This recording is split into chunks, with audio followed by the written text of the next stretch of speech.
Hello, and thanks for checking out Chemistry Connections on the Hopewell Valley Student Podcasting Network, a proud partner of hvspn.com, where students come together to publish content to share with the world. The opinions represented within this episode are those of the content creators only. Please enjoy the show.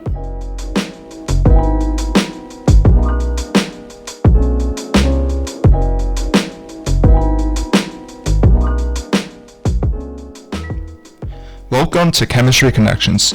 My name is Brian Chin, and I'm your host for episode 15 called Chemistry of Poisonous Plants. My name is Rey Riordan, and I'm also your host for this episode. Today, we will be discussing various poisonous plants and the chemistry behind why they can be so dangerous. I want to start by talking about how this all came to be. So we're both chemistry experts on poisonous plants here, but what got you interested in researching this field, Ray? I was first introduced to it in my childhood because my father got hit by poison ivy very frequently after yard work.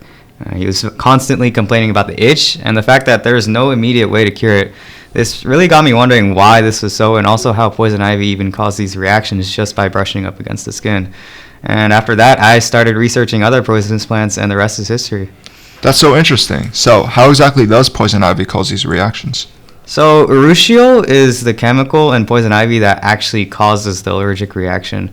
It's a type of molecule known as a catechol, which means that it has a ring of 6 carbon atoms with hydroxyl groups attached to 2 of them, and then a string of trailing hydrocarbons.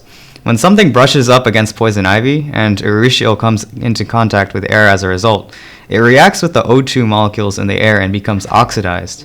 The H atoms on the hydroxyl groups are broken off, which means that an electron is lost and the oxidation number of the O atom in the hydroxyl group increases from -2 to -1 to compensate. And this is just what the process of oxidation is. Oxidized urushiol with 2 double bonded oxygens is then able to react with and stick to certain proteins of the skin. When reacted with a protein, urushiol acts as a hapten, which means that it causes an immune system response by changing the shape of the protein and making it seem really foreign and dangerous to the body. This is what actually causes the allergic reaction of rashes and blisters that poison ivy is so well known for. Interesting. I'm interested in your background as well, Brian. What got you into poisonous plants? Well, for me, it absolutely boggled my mind that some of these tiny, seemingly harmless looking plants could do so much damage on human beings. And then so after doing some research and finding out that these plants could even cause death, I knew that I wanted to research how this could be so. So it turns out that the water hemlock is actually one of the plants that causes death. This plant has many unique nicknames. Some are beaver poison, devil's flower, and even break your mother's heart. So according to Christianity, the legend is that the water hemlock, which is native to the Mediterranean region, became poisonous after growing on the hill where Jesus was crucified. But as we'll find out later, there's a more scientific explanation for why the water hemlock is so dangerous. On the outside, luckily, the water hemlock gives signs of its poisonous nature. For example, its stem is streaked with purple and red, and the leaves release an odor when crushed. So that's kind of the plant's way of saying that you shouldn't touch it. And this plant is perhaps most famous for killing the philosopher Socrates after he drank hemlock tea. He supposedly felt a numbing sensation spread throughout his body right before he died. So how does the water hemlock connect to chemistry?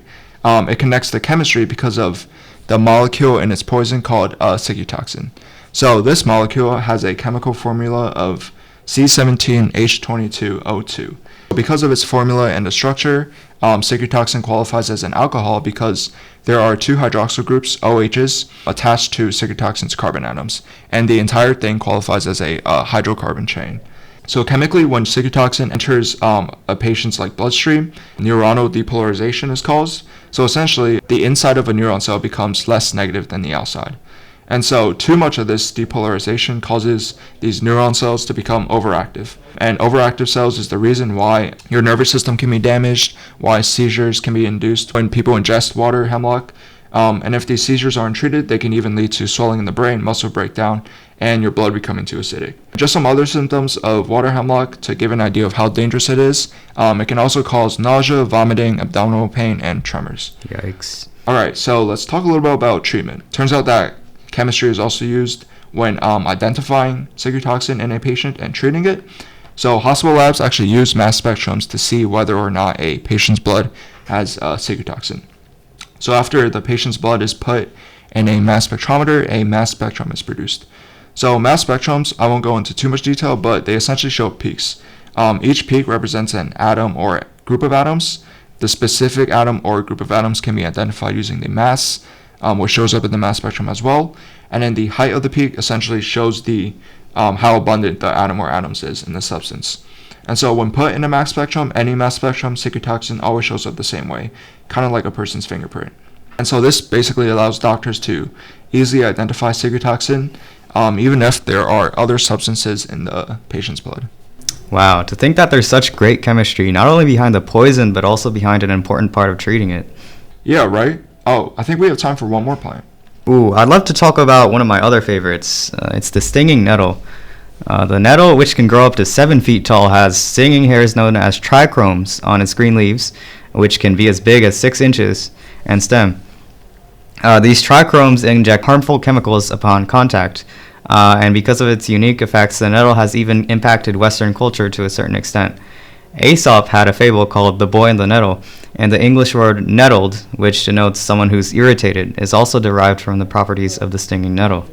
To cause pain, the stinging nettle mainly injects neurotransmitters such as histamine, acetylcholine, and serotonin. Neurotransmitters normally function as chemical messengers in the body by carrying chemical signals, but in this case they function as irritants and can cause a painful reaction. For example, histamine normally responds to allergies and causes inflammation in the affected area in order to allow the immune system to do its repair work. However, when injected unnecessarily, it results in unwanted inflammation and pain. The stinging nettle also injects a number of acids, including formic acid, tartaric acid, and oxalic acid. These are thought to either cause pain or extend the pain duration. Although present in low concentrations in stinging nettles, formic acid is also capable of causing a stinging sensation and is present in many other poisons, such as ant venom. It has a chemical formula of HCOOH, and it's an acid because it dissociates in water to form hydronium atoms and its conjugate base HCOO-. It has an acid dissociation constant of 1.8 times 10 to the negative 4, which refers to the ratio between the products and reactants at equilibrium during its dissociation. With such a small dissociation constant, formic acid is a weak acid, meaning that very little of it dissociates in water. Wow, that's another cool plant with so much chemistry involved. Yeah, it just goes to show the power of Mother Nature and that there's always more to the world than it seems. I always have a lot of fun trying to figure out the science and mechanisms behind each poisonous plant. Well, that about wraps it up. Thank you for your time, Ray. Thank you so much for having me as well, Brian. It was a lot of fun. This was Chemistry Connections, episode 15, Poisonous Plants. Thank you for listening, and see you next time.